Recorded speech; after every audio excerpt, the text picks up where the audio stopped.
Movie की शुरुआत में हमें बताया जाता है कि सन 1945 से 1962 के बीच में यूनाइटेड स्टेट गवर्नमेंट ने 331 न्यूक्लियर एटमॉस्फेरिक टेस्ट किए, जिससे वहाँ के एटमॉस्फेयर में रेडियो एक्टिव तत्व फैल गए और इन तत्वों की वजह से वहाँ का पूरा जेनेटिक चेंज हुआ है। इसके बाद कहानी में मैक्सिको के एक डिजर्ट को दिखाया जाता है, जहाँ पर कि नदी के किनारे कुछ साइंटिस्ट काम कर रहे होते हैं। तभी उनके सामने ब्लड से लथपथ एक बॉडी गिरती है और कुछ ही देर में उन लोगों पर भी म्यूटेंट अटैक कर देते हैं। जब वे म्यूटेंट उन पर अटैक करते हैं तो वे सबको मार देते हैं और उनको घसीटते हुए अपने साथ ले जाते हैं।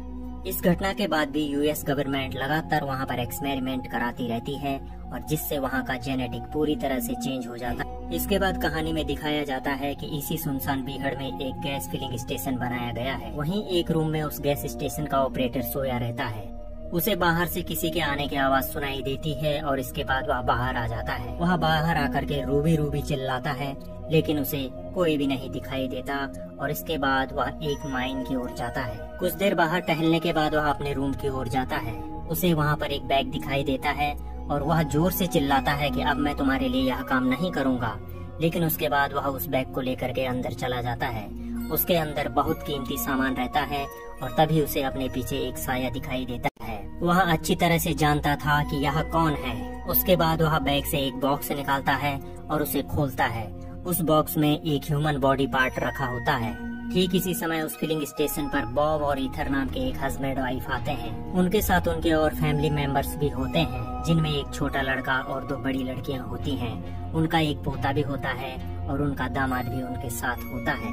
इसके साथ ही उनके साथ 2 जर्मन शेफर्ड डॉग भी होते हैं। फिलिंग स्टेशन का ऑपरेटर उनकी गाड़ी में फ्यूल भरता है और उसके बाद उनको एक शॉर्टकट रास्ता बताता है। जब वे सब के सब फैमिली मेंबर इस बीहड़ से आगे बढ़ते रहते हैं, तभी वहाँ पर बीच सड़क में कुछ स्पाइक्स आते हैं और उनके टायर को पंचर कर देते हैं। गाड़ी के टायर पंचर होने से वह डिसबैलेंस हो जाती है और कुछ दूर तक घसीटने के बाद फिर वह एक सामने रुक जाती है।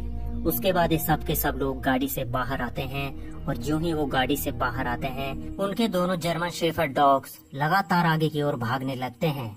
इसके बाद बॉब का बेटा उनका पीछा करता हुआ उन तक पहुंचने की कोशिश करता है। बॉब को लगता है कि यह रेगिस्तान है और यहाँ टेम्परेचर ज्यादा है और साथ ही यहाँ की सड़कें पथरीली है, इस वजह से हमारी गाड़ी का टायर पंचर हो गया है।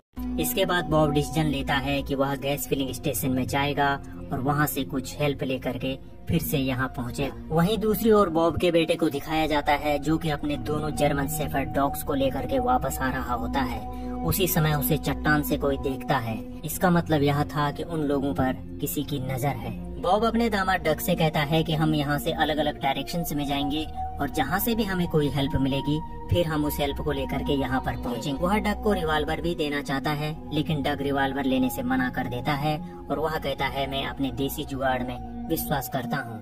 इसके बाद वह उस रिवॉल्वर को अपने छोटे बेटे को दे देता है। इधर बॉब की छोटी बेटी जब ट्रेलर का दरवाजा खोलती है तो वहाँ से दोनों जर्मन शेफर्ड डॉग्स भाग जाते हैं और उनका पीछा करते हुए बॉब का बेटा बीहड़ में पहुँच जाता है। कुछ देर ढूंढने के बाद उसे अपना डॉग मरा हुआ दिखाई देता है और वह उसे देख करके रोने लग जाता है। वापस लौटते समय वह बहुत घबराया हुआ रहता है और एक चट्टान से नीचे गिर जाता है। इसके बाद वह बेहोश हो जाता है और वहीं पर पड़ा रहता है। उसके सामने एक म्यूटेंट आते हैं, जो कि एक लड़की होती है और उसका नाम रूबी होता है। वह एक अच्छी म्यूटेंट थी और वह किसी को नुकसान नहीं पहुंचाती थी। वह ऊपर बैठे अपने भाई गोगल से इस लड़के को बचाना चाहती थी। कहानी के अगले दृश्य में डक को एक ऐसी जगह में दिखाया जाता है जहाँ पर कई सारी कारें खराब होती हैं। वह इस जगह पर घूमता है और हैरान हो जाता है कि आखिर इतनी सारी कारें और गाड़ियाँ यहाँ पर कहाँ से आई, लेकिन इसका उसके पास कोई भी जवाब नहीं था।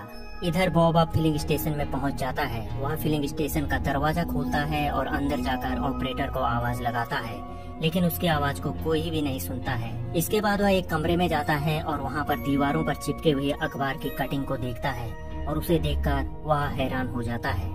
बॉब को लग जाता है कि ये पूरा डिजर्ट बिल्कुल भी सेफ नहीं है। अभी उसे गैस ऑपरेटर की आवाज आती है और वह बाहर आता है। बॉब गैस ऑपरेटर के पास जाता है और उससे बातचीत करना चाहता है, लेकिन इससे पहले कि बॉब उससे कुछ पूछता, वहाँ अपने आप को शूट कर देता है। यह सब देख करके बॉब बहुत डर जाता है। वह फिर से अपनी कार में बैठता है, लेकिन उसकी कार में पहले से ही एक म्यूटेंट बैठा रहता है। वह उस पर अटैक करता है और उसे बुरी तरह से घायल कर देता है। फिर वह बॉब को एक ट्रॉली में रख करके अपने साथ माइन में ले जाता है। दूसरी ओर रात को बॉब की छोटी बेटी अपने भाई को ढूंढने के लिए उस रेगिस्तान में निकल पड़ती है जहाँ की वह बेहोश पड़ा था। रूबी अभी भी उसके सामने बैठी हुई थी और चुपचाप उसे देख रही थी। उसकी बहन की आवाज सुनते ही वह वहाँ से चली जाती है। बॉब की छोटी बेटी अपने भाई को घर में ले आती है और फिर उसको फर्स्ट एड देती है। बॉबी उनमें से किसी को भी नहीं बताता कि उनके डॉग को किसी ने मार दिया है। तभी उसी समय बाहर से किसी की आवाज आती है। बॉबी अपनी सिस्टर्स और मदर को कहता है कि तुम लोग अंदर रहो और खुद वह गन लेकर के बाहर चला जाता है। उसी समय उसके पास डग आ जाता है। डग उसे बताता है कि यहाँ से बाहर जाने का कोई भी शॉर्टकट रास्ता नहीं है और सारे रास्ते कहीं न कहीं बंद हो जा रहे हैं। रात को वे सबके सब अपने कार और ट्रेलर में सो जाते हैं, लेकिन बॉबी को नींद नहीं आ रही होती है क्योंकि उसे पता था कि यहाँ पर सब कुछ सेफ नहीं है। बॉबी बहुत डरा हुआ होता है और इसके बाद वह रात के अंधेरे में अपनी बड़ी बहन और उसके हस्बैंड के पास जाता है और उन्हें सब कुछ बता देता है। उसी समय डग और बॉबी को किसी के चीखने की आवाज सुनाई देती है और वे देखते हैं कि ये बॉब की आवाज है।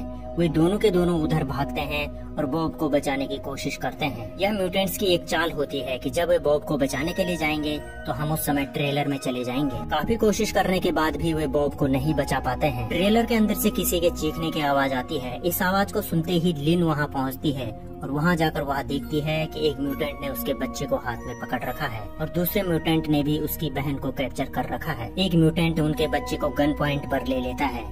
तभी पीछे से लिन और ब्रेंडा की माँ आती है और उसके ऊपर पत्थर से अटैक करना चाहती है, लेकिन तब तक वह उसे देख लेता है और उस पर गोली चला देता है। ट्रेलर में चीख पुकार सुनकर के बॉबी और डग भी उधर की ओर भागते हैं। इधर एक म्यूटेंट ब्रेंडा को भी मारने वाला होता है, लेकिन उसी समय लिन उसके पैर में एक बहुत बड़ी पिन को चुभा देती है जिससे वह घायल हो जाता है। इसके बाद वे म्यूटेंट लिन को मार देते हैं और उसके बच्चे को वहाँ से अपने साथ ले जाते हैं। उधर रात को उनका जर्मन शेपर्ड एक म्यूटेंट पर अटैक करता है और उसे बुरी तरह से घायल करके फिर मार देता है और उसके पास जो वॉकी टॉकी होता है उसे वह अपने साथ ले आता है। यह वॉकी टॉकी गॉगल नाम के म्यूटेंट का होता है। डग जब उस वॉकी टॉकी को ऑन करता है तो वहाँ से बच्चे के रोने की आवाज आती है। इससे वह कंफर्म हो जाता है कि बच्चा उन्हीं म्यूटेंट्स के पास है। सुबह होते ही डग अपने जर्मन शेपर्ड के साथ अपने बच्चे को ढूंढने के लिए उस बीहड़ में निकल पड़ता है। काफी देर लगातार चलते रहने के बाद वह जर्मन शेपर्ड उसे एक माइन के पास ले जाता है। जब डग माइन के दूसरी तरफ पहुंचता है तो वह एक बहुत बड़ी चट्टान के पास से एक बड़ा सा गांव देखता है और वह हैरान हो जाता है कि आखिर यह गांव किसका है। दरअसल ये गांव म्यूटेंट्स का होता है और यहाँ जो भी आता था उसे वे मार करके खा जाते थे। मूवी के अगले दृश्य में दिखाया जाता है कि दोपहर की चटक धूप में बॉबी अपनी बहन के साथ म्यूटेंट्स को पकड़ने के लिए कुछ स्ट्रेटेजी बना रहा होता है। वह एक लंबी सी वायर को छोटे छोटे डंडों की सहायता से बांध करके एक लंबा सा सुरक्षा चक्र बना देता है। डग भी उस गांव में पहुंच जाता है। जब वह एक घर के बाहर जाता है तो वहाँ पर एक डीजल इंजन स्टार्ट रहता है। इससे उसे लग जाता है कि यहाँ कोई न कोई है। वह खिड़की के अंदर जब देखता है तो उसे वहाँ अपना बच्चा दिखाई देता है। इसके बाद डग अपने जर्मन शेपर्ड को एक कार में बंद कर देता है और वहाँ से फिर उस घर के अंदर जाता है। घर के अंदर वह अपने बच्चे को देखता है और इसके साथ ही वहाँ पर एक म्यूटेंट भी होती है जिसका नाम बिग मामा होता है। वह चुपके से अपने बच्चे को गोद में पकड़ता है और फिर उसे बाहर लाने लग जाता है। उसी समय बिग मामा उस पर अटैक करती है और उसे बेहोश कर देती है। इसके बाद जब डग को होश आता है तो वह अपने आप को एक बड़े से बॉक्स में पाता है और उसके साथ और लोगों को भी वहाँ मार करके रखा गया था। वह जोर जोर से चिल्लाता है और दरवाजे पर हाथ और पैर से मारता है। इसके बाद कुछ ही देर में वह दरवाजा खुल जाता है और वह उससे बाहर निकल आता है। दूसरी तरफ जर्मन शेफर्ड को दिखाया गाड़ी के नीचे एक छेद के रास्ते वहाँ से बाहर निकल जाता है। डग जब अपने बच्चे को ढूंढ रहा होता है तब उसे अपने सामने एक म्यूटेंट दिखाई देता है जो कि पूरी तरह से बीमार लग रहा था। वह उससे पूछता है कि मेरा बच्चा कहाँ है, लेकिन वह म्यूटेंट उसे नहीं बताता है। वह कहता है कि हम लोग शहरों में रहा करते थे। जब सरकार ने वहाँ पर न्यूक्लियर टेस्ट किए तो उसके बाद हम लोगों को यहाँ माइन में आकर के रहना पड़ा और आज हमारी ये दुर्दशा सिर्फ उन्हीं लोगों की वजह से हो रखी है। डब जब उसे पूछता है कि मेरा बच्चा कहाँ है तो बिग ब्रेन हंसते हुए कहता है यह तो ब्रेकफास्ट का टाइम है। तभी अचानक से वहाँ पर एक दूसरा म्यूटेंट आता है। डब को संभलने का मौका नहीं मिलता, लेकिन फिर भी वह अपनी जान बचाने के लिए इधर उधर भागता है। वह म्यूटेंट भी लगातार कुल्हाड़ी से उस पर अटैक कर रहा था, लेकिन लास्ट में डब उसे मारने में सफल होता है। इधर बिग ब्रेन अपने एक साथी को कहता है कि डब के बच्चे को मार दिया जाए और यह बात उधर जर्मन शेफर्ड सुन रहा होता है और इससे वह गुस्से में आ जाता है और वह बिग ब्रेन का खात्मा कर देता है। बिग ब्रेन ने जिस म्यूटेंट को उस बच्चे को मारने का ऑर्डर दिया था, वह जब उस बच्चे के पास जाता है तो वह देखता है कि वहाँ पर बच्चा नहीं है और उसकी जगह पर एक मरा हुआ सुअर रखा हुआ है। रूबी जो कि एक अच्छी म्यूटेंट होती है, वह डग के बच्चे को अपने साथ ले जाती है। डग रूबी को दूर से देख लेता है और फिर उसका पीछा करने लग जाता है। कहानी के अगले दृश्य में ट्रेलर के पास ग्रेंडा और उसके भाई बॉबी को दिखाया जाता है। उन दोनों ने म्यूटेंट्स को मारने के लिए एक जाल बिछाया होता है और तभी वहाँ पर म्यूटेंट्स का जो चीफ होता है वो आता है और इनके जाल में फंस जाता है। वे उसे ट्रेलर के अंदर बांध देते हैं और उसके बाद दूर जा करके बहुत तेज ब्लास्ट करते हैं और इस तरह से वह म्यूटेंट वहीं पर मर जाता है। दूसरी ओर अपने बच्चे को बचाने के चक्कर में डब रूबी के पास पहुंच जाता है। वह रूबी पर बंदूक तानता है और उसे अपना बच्चा वापस देने के लिए कहता है। तभी ऊपर से एक म्यूटेंट कूद मारता है और डग को नीचे गिरा देता है। रूबी उसके बच्चे को लेकर के भाग जाती है और उन दोनों में लड़ाई होने लगती है। वह म्यूटेंट डग को बुरी तरह से घायल कर देता है। उन दोनों में काफी देर तक फाइटिंग होती है और उसके बाद डग उस पर गोली चला देता है। जिस समय रूबी डग को उसके बच्चे को लौटा रही थी, तभी वह म्यूटेंट पीछे से खड़ा होता है और डग पर अटैक करने वाला ही होता है, लेकिन उसी समय रूबी तेजी से उसकी ओर बढ़ती है और उसे धक्का दे करके अपने साथ उसको खाई में ले जाती है और इस तरह से वे दोनों के दोनों मर जाते हैं। इसके बाद अपने बच्चे को लेकर के डग उस ट्रेलर के पास आता है जहाँ पर बॉबी और ब्रेंडा रहते हैं। बॉबी और ब्रेंडा दौड़कर डग की तरफ बढ़ते हैं और उसे गले लगा देते हैं और इस तरह से उन चारों की जान बच जाती है। जिस समय चारों के चारों आपस में मिल रहे होते हैं, उस समय भी कोई दूर से इन्हें देख रहा होता है और इससे यह बात पता चलती है कि ये लोग अभी भी सेफ नहीं हैं। यह फिल्म सन 2006 में रिलीज हुई थी और इसकी IMDb रेटिंग है 6.4। इस मूवी का बजट था $1,50,00,000 और इस मूवी ने वर्ल्ड वाइड पैसे कमाए थे $7 करोड़। इस मूवी के सेकंड पार्ट का लिंक हमने डिस्क्रिप्शन में दिया है, आप चाहें तो उसे भी देख सकते हैं। होप कि आपको ये कहानी अच्छी लगी होगी। यदि आप हमारे चैनल पर नए हैं तो हमारे चैनल को सब्सक्राइब करना बिल्कुल भी मत भूलिएगा। तो मिलते हैं बहुत जल्द एक नई स्टोरी के साथ। तब तक के लिए थैंक यू सो मच।